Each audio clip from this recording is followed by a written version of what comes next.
Apakah kamu pernah mendengar cerita tentang surga? Surga adalah tempat yang indah, tempat yang menyenangkan. Tuhan ada di surga dan Tuhan ingin kita semua pergi ke surga suatu hari nanti. Tentunya kamu ingin masuk surga, bukan? Bolehkah saya bertanya? Apakah kamu yakin pasti masuk surga? Apakah alasan Tuhan mengizinkan kamu masuk ke surga?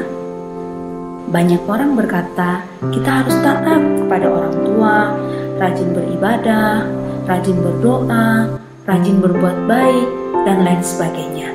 Tapi harus baik apa? Saya punya kabar baik untukmu. Ini kabar baiknya, surga adalah hadiah gratis dari Allah. Namanya hadiah, tentu kita tidak perlu membayar.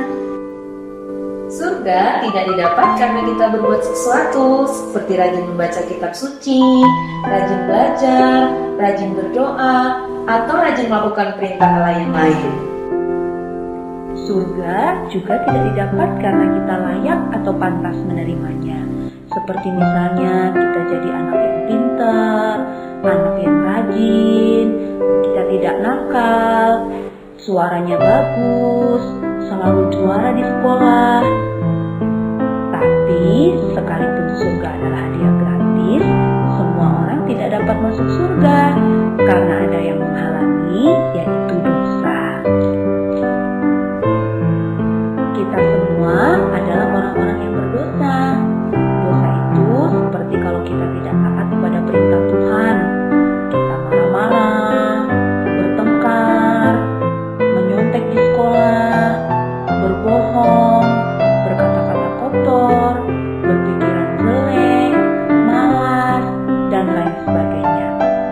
Dosa juga kalau kita tahu yang baik tapi tidak mau melakukan, seperti membantu orang tua, beribadah, berdoa, taat kepada orang tua, tapi kita tidak lakukan, itu adalah dosa. Dosa sudah mengikat hidup kita sehingga kita cenderung untuk berbuat dosa. Kalau kita terus berbuat dosa, maka dosa kita akan sangat banyak. Nah, dengan dosa yang banyak seperti ini, kita tidak dapat menyelamatkan diri kita sendiri untuk masuk surga. Kita seperti orang yang tenggelam dalam lumpur hisap. Tidak mungkin kita menarik rambut kita untuk mengangkat diri kita, bukan? Nah, kita juga seperti itu. Kita tidak bisa menyelamatkan diri kita sendiri untuk masuk surga. Mungkin kita berpikir, kalau saya banyak berbuat baik, nanti ditimbang dosa dan perbuatan baik saya, sehingga saya bisa masuk surga. Tetapi itu tidak mungkin. Mengapa? Karena untuk masuk surga kita harus sempurna. Artinya tidak ada dosa satupun yang kita lakukan dalam hidup kita. Tidak mungkin kita menyajikan kue dari gula, mentega, tepung, dan 9 telur yang baik, tetapi sudah tercampur dengan 1 telur yang busuk. Kenapa? Karena 1 telur yang busuk itu sudah mencemari semua adonan yang baik. Itu sama seperti dosa kita. Sekalipun kita banyak berbuat baik, tapi kalau ada 1 dosa yang kita lakukan, itu sudah membuat kita tidak sempurna, sehingga tidak bisa masuk surga. Tapi Allah bisa menyelamatkan kita. Mari kita melihat cara Allah. Kita harus mengerti, Allah tidak seperti kakek yang baik, yang hanya mengasihi tetapi tidak menghukum kita yang berdosa. Allah juga bukan seperti polisi yang adil, yang hanya menghukum dan tidak mengasihi kita yang berdosa. Yang benar, Allah kita adalah kasih sekaligus adil. Allah yang kasih, Dia tidak ingin menghukum kita sekalipun dosa kita banyak. Tapi Allah yang adil harus menghukum kita sekalipun dosa kita hanya 1. Nah, inilah hukuman orang yang berdosa, yaitu disiksa selama-lamanya di dalam neraka. Apakah kamu melihat ada masalah di sini? Tadi Allah kasih tidak ingin menghukum, tapi Allah yang adil harus menghukum. Bagaimana kasih dan keadilan Allah ini bisa bertemu? ada sebuah cerita yang akan menolong kita untuk mengerti bagaimana kasih dan keadilan Allah bertemu. Ada seorang pemimpin yang sangat bijaksana yang bernama Syamila. Dia mau membebaskan rakyat dari pemerintahan yang kejam. Tiba-tiba suatu kali prajuritnya datang melapor bahwa ada yang mencuri bahan makanan mereka. Syamila menjadi marah. Lalu dia memerintahkan bahwa siapapun yang mencuri dan tertangkap akan dihukum 50 kali cambukan di muka umum. Ternyata ada yang mencuri dan pencurinya tertangkap. Tapi yang mengejutkan Jenderal Syamila, yang mencuri ternyata adalah ibunya sendiri. Syamila bingung apa yang harus dia lakukan, karena tentu dia sangat sayang kepada ibunya. Tetapi sebagai pemimpin, dia harus menjalankan keadilan, yaitu menghukum orang yang sudah melakukan kesalahan. Tetapi karena Syamila adalah pemimpin yang sangat bijaksana, dia melakukan sesuatu yang mengejutkan semua orang. Dia membuka jubahnya, lalu dia memakaikan kepada ibunya. Dan dia dicambuk sebanyak 50 kali cambukan sebagai ganti ibunya. Dengan cara inilah Syamila menunjukkan kasih kepada ibunya, tapi sekaligus dia menunjukkan keadilan kepada semua pengikutnya. Demikian juga Allah mempertemukan kasih dan keadilannya melalui pengorbanan Yesus. Yesus adalah Allah yang menjadi manusia. Sekalipun dia Allah, dia mau datang ke dalam dunia, lahir menjadi manusia seperti kita yang kita peringati hari lahirnya pada hari Natal. Tapi dia hidup dengan sempurna, tidak seperti kita yang berdosa. Inilah yang Yesus lakukan. Yesus mati di kayu salib untuk menggantikan hukuman dosa kita. Sebelum dia mati, dia berkata sudah selesai. Artinya semua dosa kita sudah diampuni satu kali untuk selama-lamanya. Kemudian Yesus dikuburkan, tapi karena dia Allah, dia bangkit pada hari yang ketiga, lalu dia naik ke surga. Dan Yesus menawarkan surga sebagai hadiah gratis. Surga hanya dapat kita terima dengan iman. Iman itu seperti kunci untuk membuka pintu surga. Sekalipun ada banyak kunci, tapi hanya satu yang bisa membuka pintu surga. Itu adalah iman yang menyelamatkan. Dan kunci-kunci yang lainnya adalah iman yang tidak menyelamatkan. Iman yang tidak menyelamatkan itu kalau kita hanya memiliki iman di mulut saja. Artinya kita percaya sekalipun kita tidak mengerti, atau hanya sekedar ikut-ikutan seperti ikut beribadah, ikut berdoa, ikut membaca firman Tuhan, ikut memuji Tuhan, dan lain sebagainya. Tapi kita tidak mengerti, hanya sekedar ikut-ikutan saja. Coba lihat, hatinya masih kosong, tidak ada Tuhan Yesus. Ini adalah iman yang tidak menyelamatkan.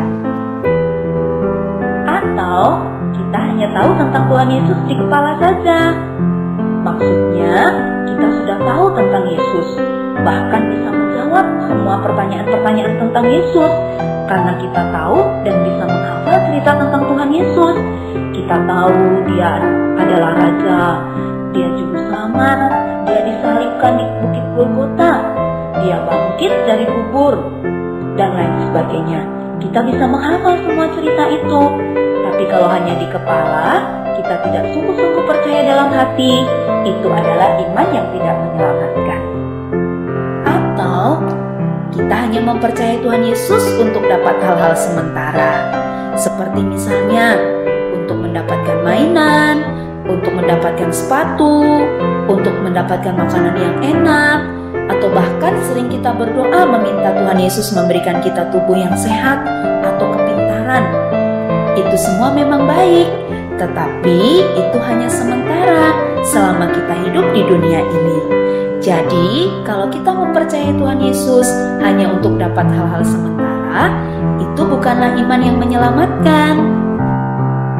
Iman yang menyelamatkan adalah percaya dengan segenap hati kepada Yesus saja sebagai Tuhan dan Juru Selamat yang sudah mengampuni semua dosa kita untuk masuk surga. Jadi, karena kita berbuat baik.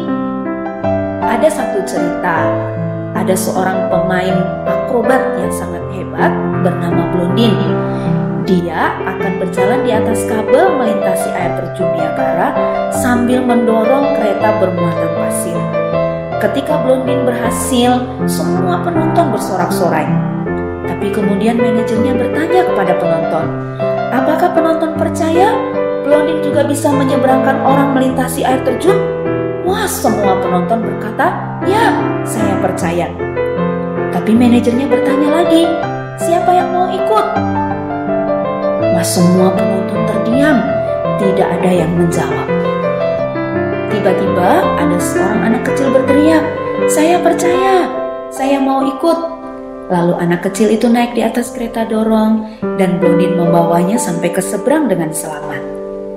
Nah, iman yang menyelamatkan itu seperti anak kecil ini, bukan hanya seperti penonton yang percaya di mulut saja, tapi mau mempercayakan dirinya untuk dibawa menyeberang.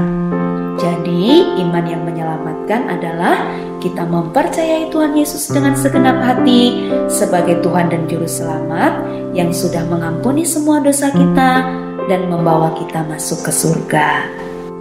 Apakah kamu sudah mengerti bagaimana bisa masuk surga? Kalau kamu sudah mengerti, apakah kamu mau menerima hadiah gratis yaitu surga? Ini caranya. Kamu percaya kepada Yesus yang sudah mengampuni semua dosamu dan membawamu masuk ke surga, bukan karena kamu berbuat baik. Dan kamu mau menerima Yesus sebagai Tuhan dan Juru Selamat dalam hati, bukan hanya di mulut atau di kepala saja. Kamu juga harus bertobat, artinya meninggalkan semua dosa dan taat kepada Yesus saja. Kalau ini yang kamu inginkan, kamu bisa berdoa bersama-sama. Mari kita berdoa bersama untuk menerima Yesus. Tuhan Yesus, saya mengaku orang berdosa dan tidak layak masuk surga. Saya percaya Yesus mati di kayu salib untuk menghapus dosa-dosa saya. Ampunilah saya, masuklah dalam hati saya, menjadi Tuhan dan Juru Selamat saya. Amin. Inilah janji Yesus pada kita yang percaya. Yohanes 6 ayat 47 berkata, sesungguhnya barang siapa percaya, ia mempunyai hidup yang kekal. Artinya, Tuhan Yesus berjanji, Dia pasti menepati janjinya. Kita yang sudah percaya kepada Tuhan Yesus pasti masuk surga. Sekarang, karena kita sudah percaya kepada Tuhan Yesus, kita menjadi anak-anak Allah. Dan tangan Tuhan Yesus memegang tangan kita. Kita tidak akan pernah dilepaskannya. Sekalipun ada kalanya kita lemah, ada kalanya kita tidak taat. Tapi Tuhan tetap memegang tangan kita.